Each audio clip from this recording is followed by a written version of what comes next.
Episode 133, Project Power Movie Review. This is Daniel with a Visionary Variety Podcast. This week we're going to be reviewing Project Power, one of the newest Netflix original movies concerning superpowers.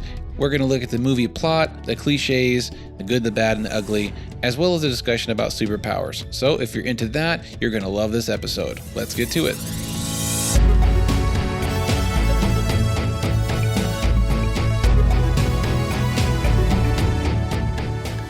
Welcome to the Visionary Variety Podcast, where we cover cool stuff like photo, video, film, books, and technology. So switch on your brain and enjoy the show.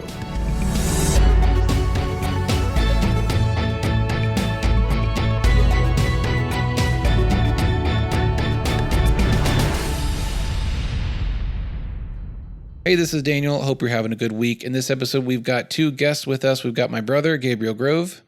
Hey, what's going on? And our returning movie aficionado, Abi León. Yo, what's up, Grove clan? That's true. That's us. So Nate couldn't make it on this episode this week. Unfortunately, he wasn't able to watch the movie in time. I think he was busy too. Oh. So it's just us nerds. Minus Priorities. Liar. Priorities, Nate. Liar. Yeah, priorities. Well, for those who are not familiar with you guys yet, Abi, why don't you tell us a little bit about yourself and plug anything you've got online where people can find you? Yeah, thank you, Daniel. My name's Abi. I am a content creator. I am a film aficionado, like I was already mentioned, and I have a YouTube channel called Lion Tree Media where I host my podcast and just upload random types of videos that I hope people enjoy. Cool. As far as anything going on right now creatively, still writing some movie scripts, hoping that, when all this is said and done, there's going to be a huge market for news stories. Yeah. And so kind of while I'm furloughed, I guess you could say, trying to build up a repertoire of film scripts that hopefully I'll be able to market soon. Great. So, Cool. And Gabe, What about yourself? Well, I don't have as many big words as that, but oh, shut up. Well, currently I'm going through massage therapy school, which is really interesting, and I feel like it's complementary to my personal training. So I'm a personal trainer, and I do online personal training. You can find me on Facebook through the posts they're going to be put on Daniel's Facebook. But online is kind of what I'm doing right now because my schedule is just so packed. So I have this app, and I'm able to write up fitness programs that people are supposed to follow at home on their own. But you know how that goes. Yeah. But it's all good. Well, for myself, I am just kind of an all-around nerd. I love movies. I love sci-fi. I love cinematography and photography. You can find my work all over the place. Just Google me. Just look up Daniel Grove Photo or Daniel Grove Photography. You'll find me on Facebook, Instagram, YouTube. I've been creating a lot more YouTube content as my YouTube channel has been just exploding lately, which is exciting. So far, I've made about $26. Getting there, slow, small beginnings. Despise not your humble beginnings. That's right. Yeah, especially as you create more content, those videos and they'll gain more views and exponential. You have 15 video. Yeah, you have 15 videos that do $20 a day. That's a lot of money. Yeah, I'm working my way up there. I've got a good handful of videos right now that have over 1,000 views, which is just super exciting for me, and getting a lot of good comments and feedback on my tutorials that I'm making. So doing a lot of YouTube stuff. I'm actually making a YouTube video for someone else that's paying me. That's cool. I've been doing some online lessons, and I'm actually gearing up to teach photography to high schoolers, which I hope that goes through because that'll be super fun. It'll be like an online Zoom class once or maybe twice a week for young kids that want to get a new hobby, maybe look into a profession and learn how to use the camera the right way. Yeah. That and a bunch of other stuff, but I don't want to waste time talking about me. Let's get to this movie. So you guys watched it. What's your overall feeling of it? Did you like it? Did you love it? Was it meh? The first thing that captured me was the graphics. The graphics were just, I would say it's on par, if not further than some of the movies I've seen. Sure. It was amazing. Yeah, I think it was somebody that posted on our Facebook chat how they did Machine Gun Kelly's fire effects. Yes, that was amazing. Yeah, they actually used practical lighting on like prosthetic lighting, LED lighting to do the fire. It was just pretty smart. That was insane. It's like, why has no one thought of this before? as for myself, I really enjoyed the film. It was beautiful cinematography wise. Just the visuals, the photography of it was just wow. I mean, this is definitely a step above most action movies. I could tell someone who was behind the photography of this movie was just really pushing it. They had a good eye, and they were really pushing the standard on some of these shots. I remember one shot I think was shot below the ground, like he was laying down on the the pavement, floor. but it somehow the shot went fakely underground, was looking up at his face against the ground, and that was just like wow, what a cool perspective. But there was a lot of other great shots and just great compositions, beautiful lighting and colors. It was very comic booky kind of, but also dark and gritty. I just really love the visuals. And of course, the VFX were just top notch too, like you said, Gabe. But overall, I like the movie. I'd say I give it a 4-star.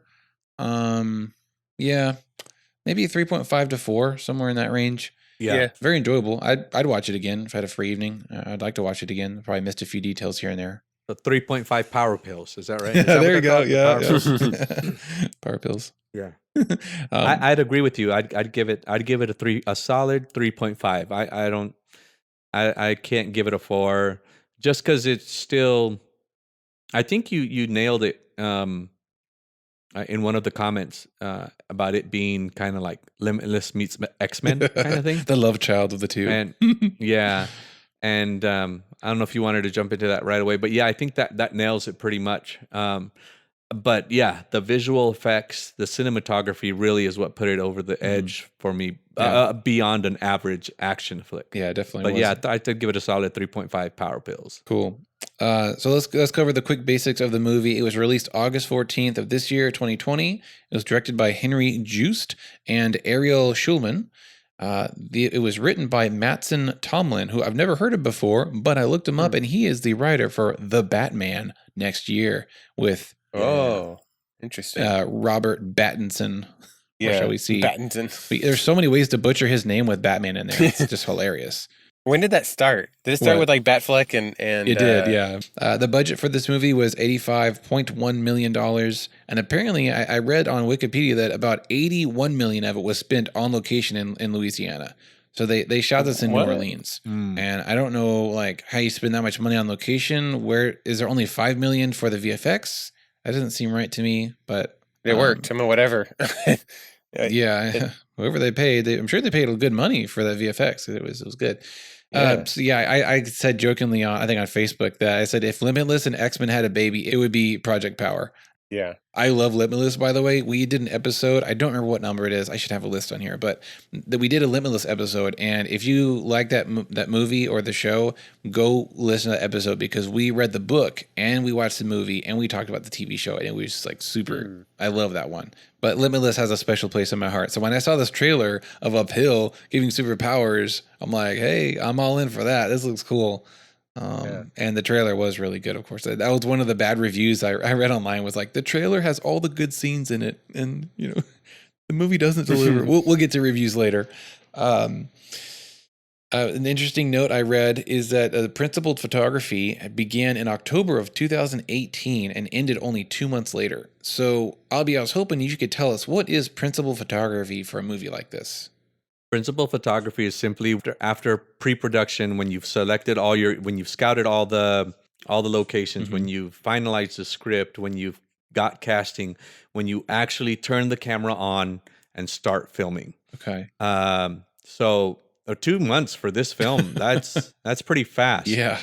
For a big budget blockbuster, because that's what I would put it at. I would put it at a big budget summer blockbuster if Netflix was in theaters. Right. Yeah, so principal photography is just simply that. It's just when the cameras roll. Interesting. And then when the cameras stop, when they say, all right, final cut. Yeah. That's cut. quick. Then all the VFX companies and editors and stuff come in and do the rest, right? Yes. Sound and grading. You didn't ask about that. No, I'm just kidding. But yes. Yes, after that. So that ought to tell you, post-production. I just don't remember a whole lot of marketing, though. That's what's interesting. That's true. It's like kind of like this just dropped, kind of like a Beyonce record, Surprise. Here it is. Yeah. I was impressed. So yeah, this is done 2018. So this has been like done at this point when it came out for about a year and a half. and no leaks, Mhm. no rumors, nothing. And then just like, oh, Netflix has this original movie with superpowers, like a week or two before it came out, I Yeah. feel like. And then, oh, okay, Mhm. here it Yeah, is. exactly. Surprise. I love the fact that they used it, that they used New Orleans, because that's hardly ever, it's not used as much. But the way that they tied it into the story Yeah, made sense. I like with that. Katrina, yeah, and all that stuff. And I don't know if they picked New Orleans on purpose, but it really fits Yeah. kind of, what's happening out there right now and stuff like that. I mean, New Orleans is a really hard hit area as far as this pandemic is concerned. So Mhm. I thought it was very apropos for the season. Well, that kind of brings us to our next part of the discussion is the plot. So, my first comment is we got another good anti-hero where, Yeah. Fox's character has maybe done some things that he's not proud of. It's the ends justifies the means kind of deal, where he's just doing whatever he has to do. He's going to kill people if he has to, but he needs to rescue his daughter at all cost. And I love that surprise. Oh, by the way, That was good. spoiler warning. Spoilers. Oh, yeah. No. I think at this point it's kind of a given. Um, but yeah, spoiler warnings hereafter. I came in, watched the movie, expecting him to be the hero and maybe Jason Gordon-Levitt to be like a dirty cop or something, but it was like totally the opposite. Joseph Gordon-Levitt is this like super good, noble cop, and even when he's fired, he's still doing his job. And then Yeah. Fox's character is, he's got some dirt on him and he's doing things illegally and killing people. It was a big, I had to adjust my brain. You come in with presuppositions in a movie and then they get shattered to pieces. And that's kind of fun for me. I like that. Yeah, it's kind of fun. Got to wrap your brain around it in a new way. I liked how they included the crooked cop Mhm. in there. Though there was a crooked cop. Yeah. It was the captain. Yeah. And I thought it was, but it wasn't crooked in the traditional sense.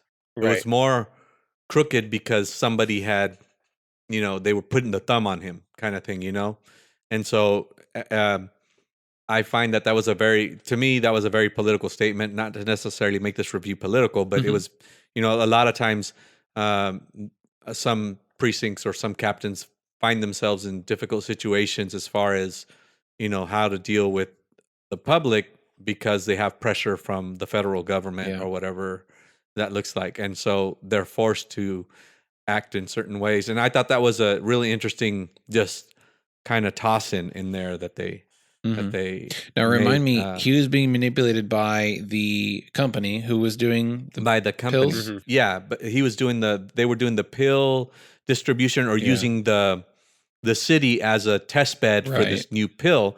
But my impression from the movie was that he thought it was the federal government, that he thought it was the government that was pushing this because they were kind of Dressed like that. liaised by the FBI, I think, to a Yeah. certain degree. Hmm. They were being, so it was really interesting, real subtle subplot. And that was a good twist too, to find out that his captain was corrupt and using him. I was like, "Ooh, Yeah. that's cool!" And that that intense moment where when they're at the train and you see the snipers on the other side, and the guy finally convinces Levitt's character, "You're being played. You can't go back to that office. You're gonna get killed."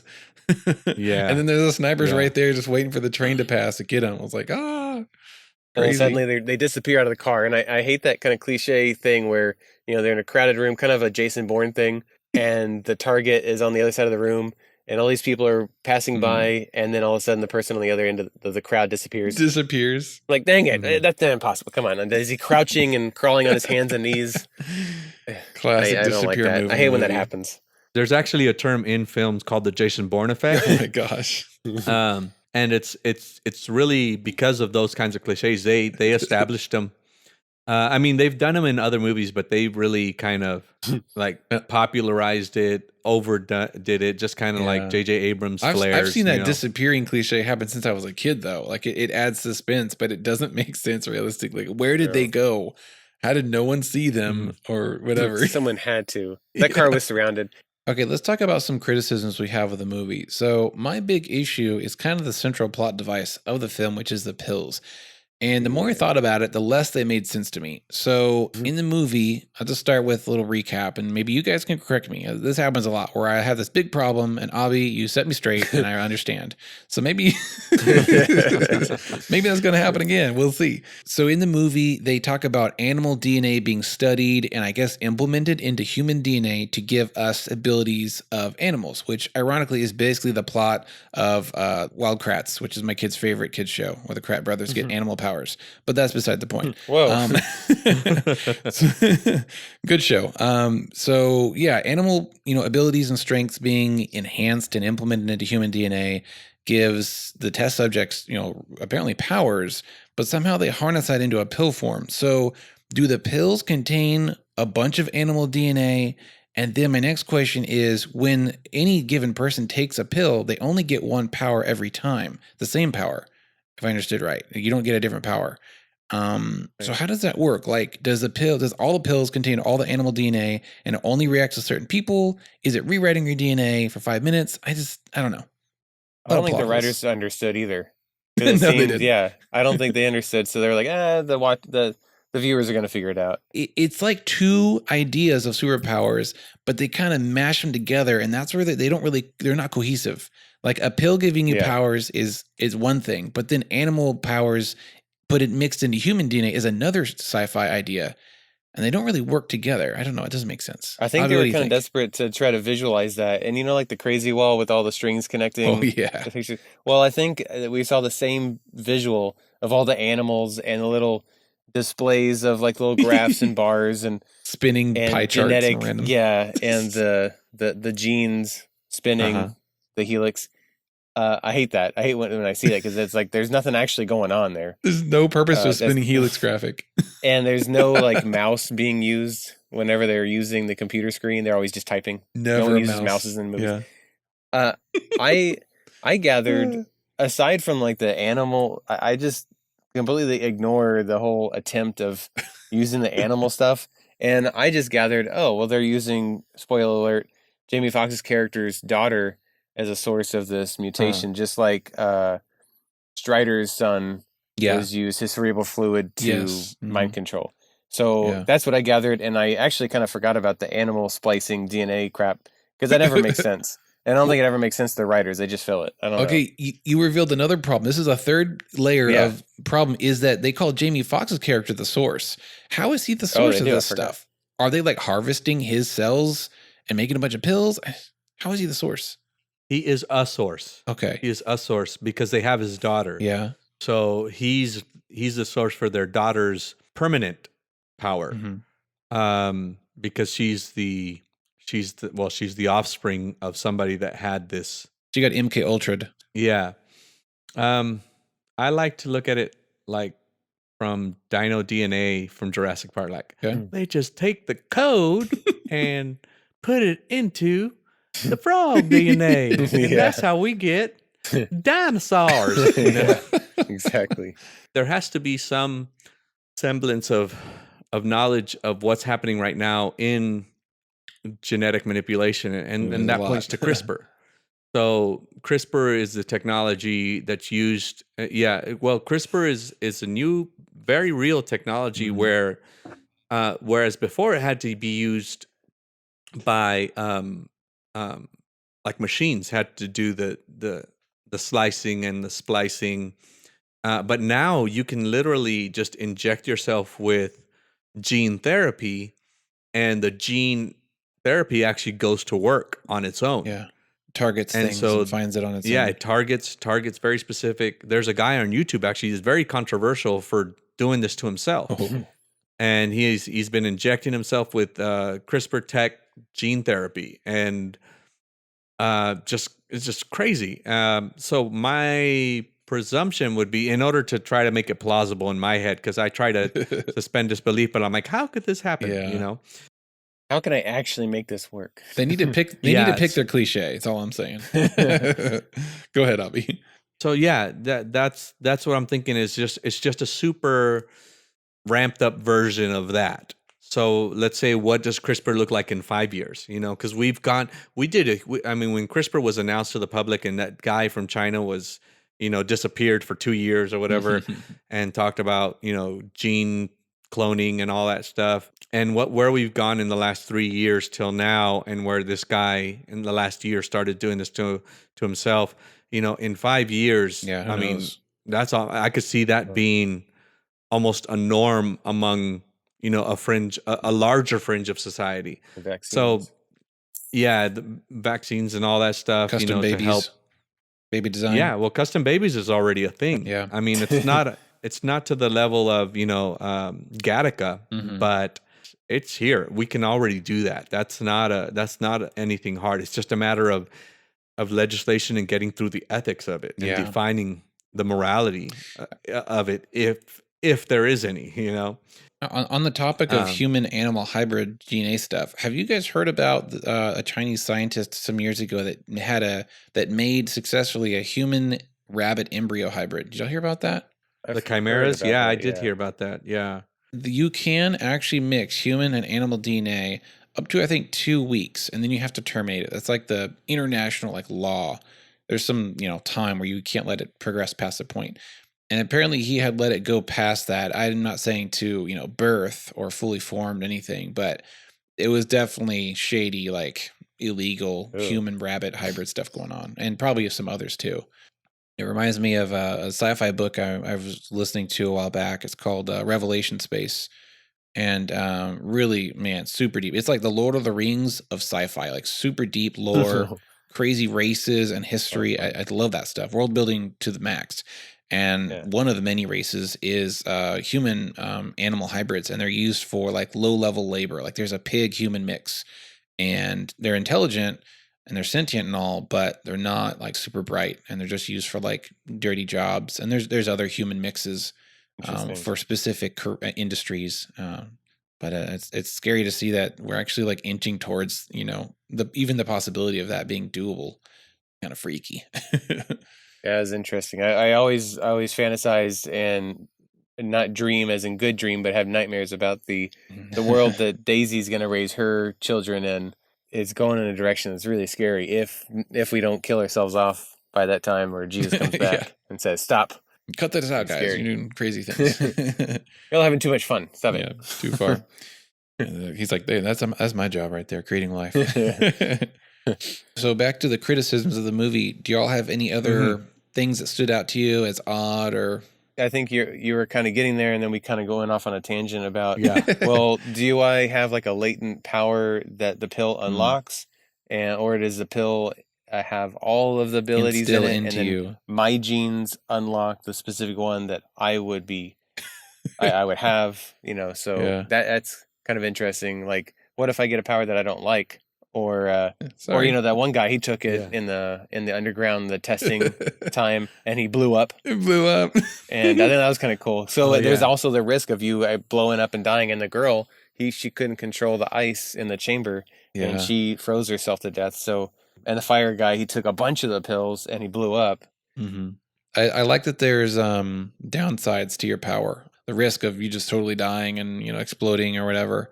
I like that there's stakes. That's what I'm looking for. There's stakes on the line for this superpower. And the ringleader guy, his power was to get big. And I think he had some scarring from it. The fire guy obviously had scarring from his use of his power in the past. And I thought that was an intriguing level that I've never seen before. You never seen the X-Men with scarring from their own abilities. That I can remember. And I like that there's lasting effects. Like, hey, this is real world. You're gonna have not everything's just perfect. Like the Hulk. Every time you transform back to human, somehow you have clothes on you. His purple shorts are stretchable, really stretchy. XXXXX large. Well, I was hoping to see a little bit more diversity of powers, because we didn't really see too many. I was kind of disappointed. I wanted to see some creative, like the flexible guy, the rubber guy on the boat. That was kind of interesting. That was cool. Mr. Fantastic Judo guy. Yeah, I liked how they incorporated him. Yeah, that was actually he could really do that. Yeah, a contortionist. Yeah, he's a contortionist. Yeah, he was a contortionist. Yeah, I think he had actually, if I remember correctly, I think I saw him on America's Got Talent or Britain's Got Talent or something like that. Yeah, and so nice. They really did a cool job of showcasing the street performers in the French Quarter that they have. If I'm forgetting. Remind me. So when they're running down the French Quarter, and there's a drummer there, there's another tap dancer there. Oh, Well, yeah. all of these guys are like, yeah. they're basically cameos of the street performers Yeah. that are popular and famous in that area of New Orleans. I thought that was really cool. Yeah. And I think that Contortionist is one of them. Oh, cool. I think. Yeah. If it's not, if it's the America's Got Talent, I think that's where he's from. If it's the Brit, then they probably just hired him. But I want to say that he's one of the performers. I had another criticism that just struck me as weird, and I think it has to do with editing and directing. The scene where Fox's character is tied up to the chair, he's on the boat, and the boss is going to come talk to him. But in the meantime, he's alone with the guard outside, right? Stupid. So he starts messing with him, He's like talking to him about his power and the whole shrimp thing. And he's talking to him like I felt like it was leading me on to think he's going to use the power to get out of this. He's going to use maybe just a little bit of his power, break out of this, kill the guard, and go and do some more hero stuff. And the guard is getting scared and starting to be affected by his little speech. So it was leading me one way, but then and the guy comes up to unlock him. I'm thinking, oh, maybe he just scared the poop out of his guard. He's just going to straight up unlock him and let him go so he doesn't die. And then the next scene, it like instantly cuts to the bad boss man there, and he's unlocking him to talk to the boss. I was like, wait, what? It was just a weird cut to me. Which was it? Because the boss showed up and he unlocked him, or is it because he persuaded him to unlock him? Yeah, I just feel like it was a bad editing choice. And also he's got the pill in his mouth the whole time. It's just kind of weird. Yeah. Well, I think he knew his power. He was just waiting for the very last. Oh, he definitely did. Yeah. And what was so if he's the source, would you say that his character had the most powerful? I mean, obviously, to me, from what we saw, it was the most powerful. But I'm wondering if, since they called him the source, and his daughter somehow has this ability, it's like a family thing, and he has the most powerful power or something. That was interesting. Yeah, perhaps, because his definitely is the most I don't know, destructive power. That's pretty cool. I like how they did that. I thought it was Electro Part 2. Yeah, that's the first thing I thought when he started. I'm like, oh my god, they just turned him into Electro. I was like, what's going on here? That rendition of the Electro was my favorite. My wife was like, didn't he play a mutant somewhere with powers? I was like, yeah. Spider-Man. I was trying to think of something that could have been better. Maybe it would have been like some sort of, because it was kind of like a combination of Electro and Thor. Yeah, I want to say, but if they would have given him if he would have done like some sort of super speed with like unlimited power kind of thing, or maybe I was thinking in my head, what I would have done is I would have like had him like hyper focus, everything slows down, and then you hear his heart start to like slow down. So that signifies kind of like time slowing. And then all of a sudden it gets to a point where it's like 1 every 3 seconds, and then it beats once, and then he goes, and then he does all of this stuff in like one heartbeat, kind of like Quicksilver style. Not Quicksilver, Yo-Yo from Agents of S.H.I.E.L.D. I haven't seen it. In Agents of S.H.I.E.L.D., there's this character named Yo-Yo, and she travels in heartbeats. So as far as she can go in one heartbeat, she has to return. So like when her heart's on the return, or I don't know what the palpitations are called. So on the upbeat and on the backbeat, she has to come back. Like it kind of like the backbeat forces her to return back to her place of origin, kind of thing. So it's like it beats to see that. Yeah, exactly. So as far as she can go, but I mean, she's able to slow down time and move really fast. Yeah, kind of come back. So I would have done something like maybe combine that electric strength or whatever, like where he's like he punches them so hard they atomize kind of thing. Yeah. So I was trying to think of goodbye something. head. Yeah. So similar to what they did, I was like, how could they have made that cooler as opposed to just like a big old, shockwave. Yeah, and then he collapses. It would have been cooler to see him actually do something, as opposed to just emanate this Super Saiyan power. Yeah, ninja dashing around would have been pretty cool.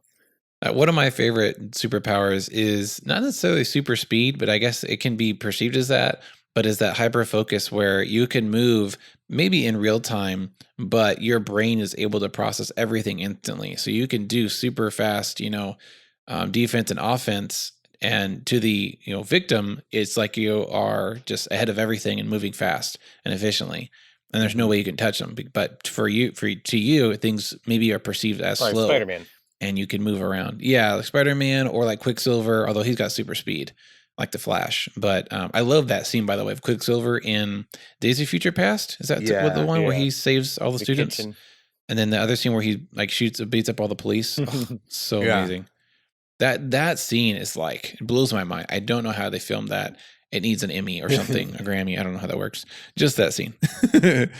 So let's talk about some reviews. So I found a 1-star review. Well, there's actually a lot of those. And I found a 5-star review. And I want to read both of them because it's always entertaining especially when there's a movie that is like definitely great, like say Interstellar or Inception, that, generally is held as an amazing movie. Yeah. And you find a 1-star review. Those are just the greatest. What are you thinking? Like, what are they nitpicking about? Yeah. Now this isn't really the case because across the board, your opinion is wrong. Yeah. Now across the board with this movie, it's basically a 3-star movie. I mean, according to Rotten Tomatoes, it's like just about 3 stars out of 5 on average. So not really the case with this one, but still entertaining to see what people want to complain about. So this 1-star review by Christopher R on Rotten Tomatoes says, terrible, not even close to limitless, as if someone was saying that, it's not like they marketed it as that. What happened to actor integrity? If you respect either Jamie Foxx or Joseph Gordon-Levitt, do not watch this movie. This movie's entire budget must have been spent to purchase their souls because it's a scar on each of their record. Oh my God. To make matters, isn't that great? I thought he was going with CGI, and then he said their souls. I was just like, oh, good one. Sick burn. Continuing. To make matters worse, the 2 young female breakthrough actors have now had their careers sabotaged from the onset. I'd be surprised to see either of them in anything worthwhile in the future. Okay. A little dramatic. I think Fox and Gordon-Levitt did amazing.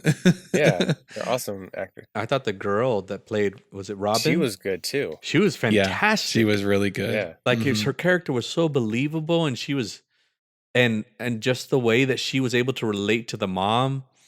I mean, I thought if I didn't look her up, I would have thought that they just picked somebody that that's the way her character, that's the way she was in person. She was so good.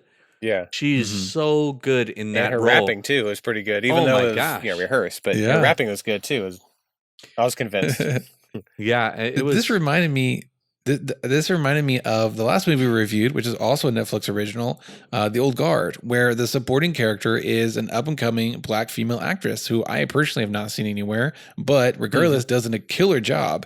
And I'm like, hey, this is like that all over again, which I'm okay with. But interesting little observation there. Then there's a 5-star review. I don't know if I'll read the whole thing, but this is by Christina Vickers, also from on Rotten Tomatoes.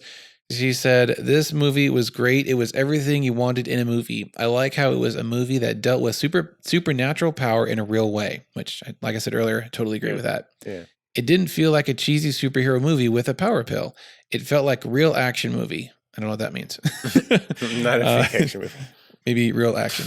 Jamie Foxx was amazing. The white guy and black girl that played roles with him were amazing. She said, sorry, I don't know their names. That's so funny. White guy. I watched this with my son, who also enjoyed it. Some parts were graphic, but I don't think more graphic than a video game. True. I really like this trend of young Black actors playing real roles. I love it. Lots of word love in this review. So yeah, I won't finish it, but pretty decent. It's just kind of a real world person review there. So we talked about superpowers, and I kind of just flow of consciousness wrote down a few common, I don't know if you want to call them cliches, maybe story, plot points of superpowers. And, like we kind of complained earlier, this is like a mishmash of all of them, except for maybe 1 or 2. But there's 5 basic sources of superpowers. I'm sure there's more I'm missing. First one is latent powers, where you've had it all along and something triggers it, or you come into it. Yeah. Second one is random mutation-based powers, like the X-Men. That's a mutation of the gene, the X gene that's in them, and they all get a different power. Third is bioengineered power, which is also kind of in this movie where there's bioengineering involved, purposeful scientific method being used and manipulation. Fourth is alien natural powers like Superman. He's an alien, therefore he has these powers. And the last one is supernaturally given powers, by God or an entity, which might be Black Panther. I'm not really sure about that. Okay. Yeah, I could see that. Yeah. So do you guys have a favorite, or maybe a favorite franchise that kind of highlights on one of these? I like the alien, probably the natural alien superpowers, kind of like yeah, I was about to say the same Superman, thing. because I think it's most relatable in a way, because we can understand, Superman is purely limited by his biology, only by the yellow star radiation. So he's limited, unless he flies into the sun and absorbs it like Earth 2. But anyway, he's more relatable. So the other one seemed a little bit too far fetched. Yeah, well, like Constantine, I guess his more is like supernatural, or like Doctor Strange, he's more supernatural, and it's not really relatable because we can't really understand that. Yeah. But an alien's like, oh, it's an alien. What do we know about aliens? Maybe they're born that way. I was thinking of John Carter. Oh yeah, because he's an Earthling. I guess it goes to Mars, right? And then through a cave, right? Yeah, and on Mars he's basically Superman. That's right. Just because of his human gravity strength. Yeah, exactly. And so I thought that was love that idea. It was clever the way they did it, and I think the original writer was trying to convey, with the initials, JC, and I think he was there was some influence of, what if Jesus was basically from another planet kind of thing, and those were written like the 50s or 60s, so yeah. Yeah, so well, I mean, even Superman was the inspiration for him was Moses, the deliverer of humanity. It was created by two Jewish guys in college. Yeah. Oh, really? Yeah. And so, I like the alien. How'd you call it? Alien natural. How'd you categorize natural it? Alien powers. Alien natural. Yeah. But I also like the idea of the dormant gene. I knew you were going to like that one. Why? Oh, I don't know. You've talked about it before a few times. Go on, though. Go on. No, I like the idea. I think that that there's so many, I guess you could say, vestigial DNA in us that we don't know what it does. I mean, we've generally mapped out the genome, but mapping it out is totally different than understanding it. So finding out what triggers what. Like the movie Lucy. Oh, that's so cool. That was something that I thought about, when I was watching this movie, is like, well, what is the potential of humanity? What can we do? What can't we do? From a scientific, secular perspective, I think we owe it to, I think people who think that way see this kind of unpacking of the genome as the next step in real evolution. And from a spiritual perspective, it's like, well, unlocking true potential. What does it look like after death? What does a glorified body in Christ look like? I mean, if you look at just the simple things that, not simple, but if you look at some of the intricate things that Jesus was able to do, and he says in the scriptures that he says, don't be surprised at the things that I do, because these things and greater than these things shall you do. So if he's doing things like walking on water, disappearing from in the midst of crowds, laying hands on people and raising people from the dead, all these different miracles that we believe in our faith. And he said that we're going to be able to do that from a spiritual perspective. Well, why don't we see that significantly more?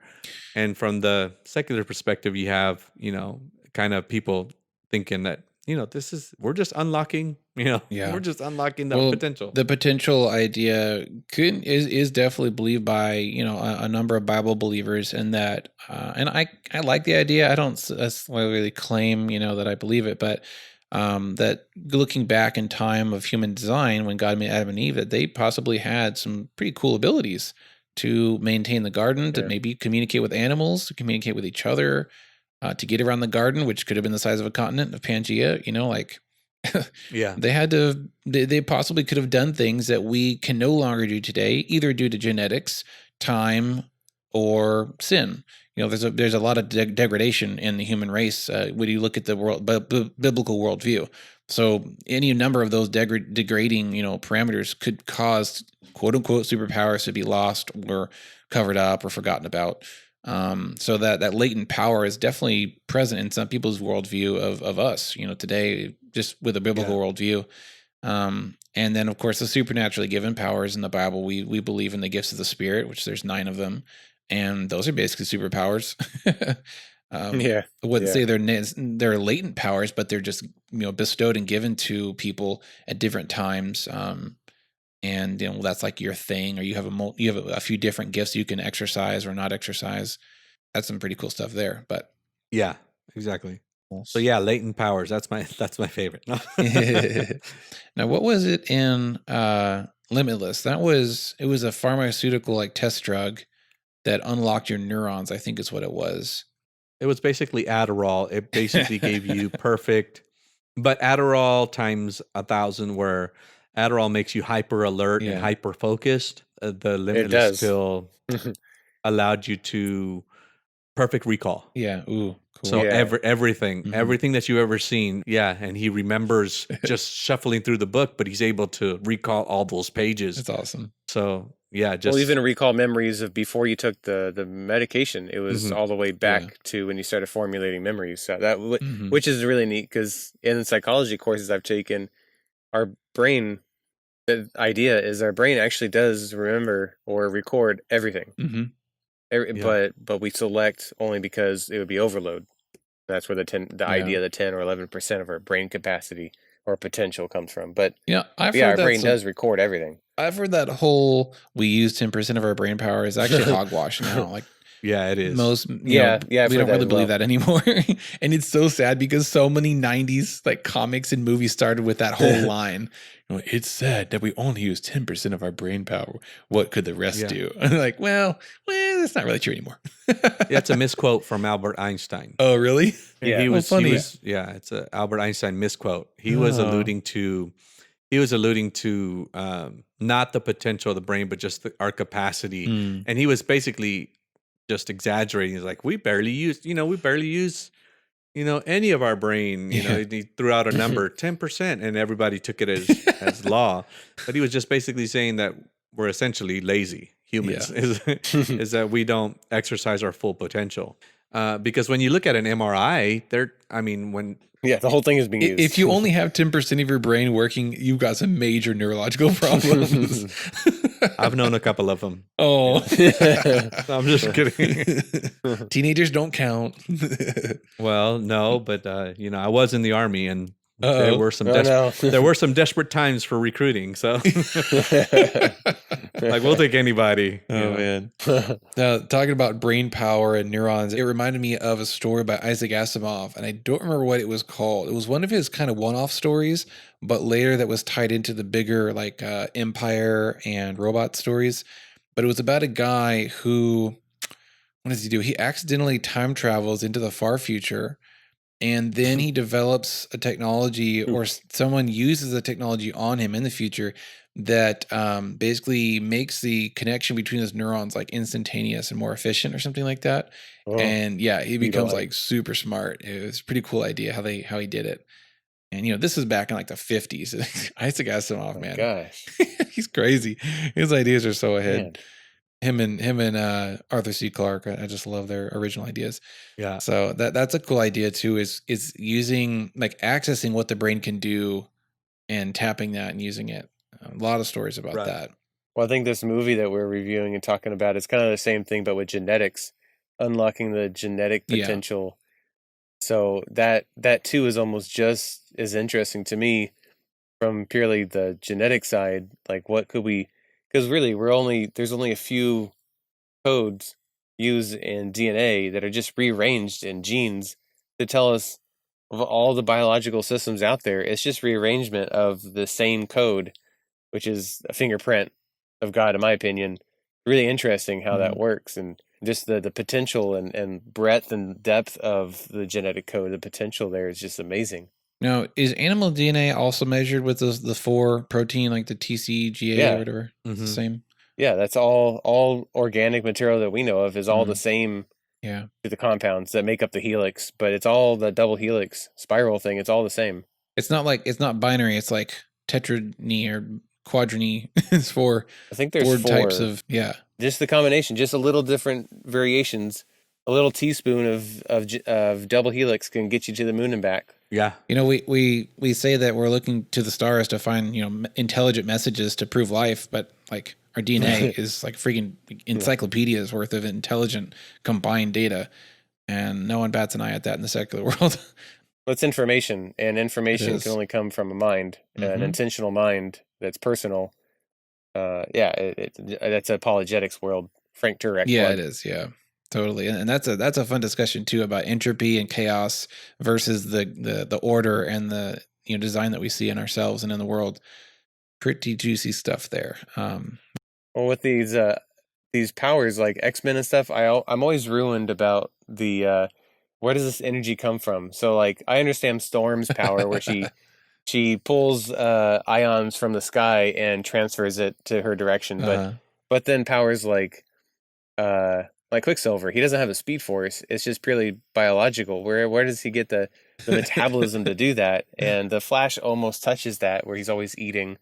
But where does all this biological energy come from to regenerate your body over and over and over with like Wolverine? And it always annoys me. Or like the fire guy in this movie, where does all that energy come from? Yeah, to feed it, the fuel. I mean, that's a lot of energy. Yeah, I love to kind of get lost temporarily in a world or a fictional, setup like this. But at the same time, I also love to step back in the real world and be like, there's no way. Like, how can the cells of a human body attract magnetic, molecules like with Magneto? It's like, there's no way that could happen. I don't care what genetic mutation you have. Your body's not equipped with equipment to do that. Not on its own, at least. Yeah, and it makes me think of like how almost like Scarlet Witch, it almost kind of convinces me and makes me think that the mind, if you really get into like the superpowers that manipulate matter, the mind is somehow manipulating reality and in a selective way. With Magneto controlling magnetic properties of minerals, well, it's not really his biological cells, but somehow his mind, his metaphysical aspect of his mind controlling a specific type of matter. Yeah. That's what I've always made sense of it. And I'm like, oh, okay, well then I'm done. I'm done thinking. I'm tired now. Yeah, that way your cells don't have to have little electromagnets in them powered somehow. Yeah, little dynamos every cell. Cool. Well, I think that about sums up this episode. Overall, the movie had a pretty good reception, I think, by us.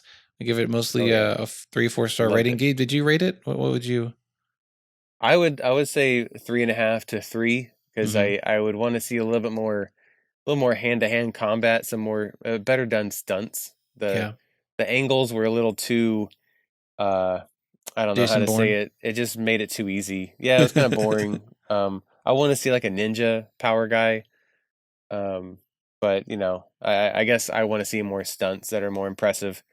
So that's just my need to see kung fu stuff in every. Do y'all think this could open up to a bigger franchise, like sequels and prequels or other, unconnected stories? I think if they do, they might ruin it too much, like all the other, like most.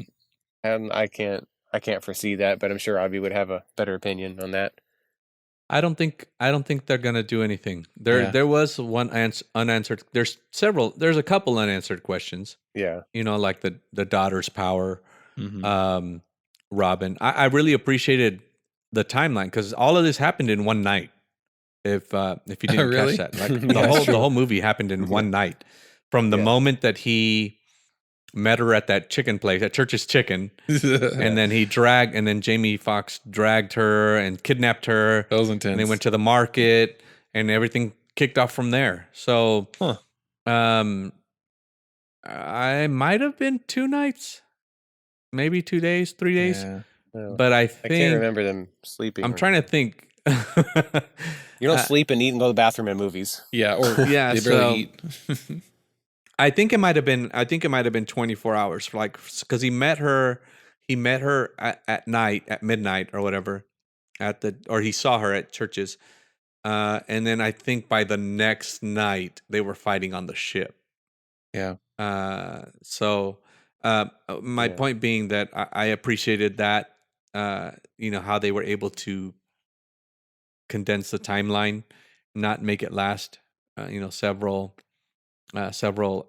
days or weeks or whatever. Mhm. But so the other thing was, I don't remember. I'd have to rewatch it, but I can't remember if the cartel mom or the mom that bought the pills, because I remember she grabbed them and then she ran away, and then so what? Now we have a world full of cartel superpowered cartel people, Russian Yikes. mob and all that stuff, or whatever. I think it was Brazilian, so South America. So I think they alluded to the producers did allude to it in a that they were open, Mhm. but they were waiting kind to of a backup see. plan. Yeah, they were waiting to see what the reception was like, and 61% isn't very high on Rotten Tomatoes, and it got even lower. Usually, Surprised. usually the audience reviews are higher than and this one was actually one where the audience review was lower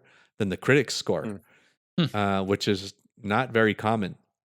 So I'm not 100% sure if they'll do it. I'd like to see it. I'd like to see them explore a little bit more, like go into Brazil and see what Mhm. what that looks like. Even if this continued in comic form, that might be kind of cool way to keep it going too. Yeah, comic form, like a graphic novel kind of thing. Mhm. Yeah. I think it hit all the notes for me, like to be enjoyable. I'd rewatch it. I'd Mhm. rewatch it a couple of times because I would think that there's a lot of things that I did miss in the first watch. So, especially after watching some of or reading some of the producers and reading some of the reviews about it, I was like, oh wow, I totally missed that. And you guys brought up some things that I would probably want to catch again. Yeah. That's why I like doing these Uh, episodes, because we always have different opinions or perspectives of things and things I never thought about before. Always get brought up somehow. Yeah. I like those Yeah. movies that span like a couple hours, but it's a whole movie, or that take a day or so. Like Mhm. Inception took 18 hours Yeah. because they're on that Yeah. plane. More And, intensity. yeah, so yeah, it's pretty neat. Gets deep. Yeah. Awesome. Well, we'd love to hear you guys out there listening to this. We'd love to hear y'all's opinions on the movie. You can let us know by commenting on any of the social media posts for this episode, such as Facebook or Instagram, or messaging us on there, and even through email. We have an email for the show. It is tvvpodcast@gmail.com. So let us know what you thought, and thanks for listening. We'll be with you next week.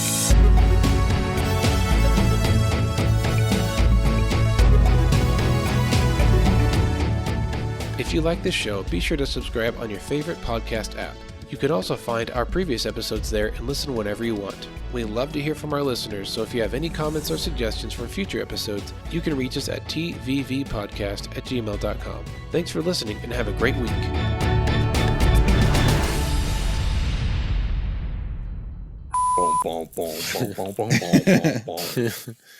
Intro music.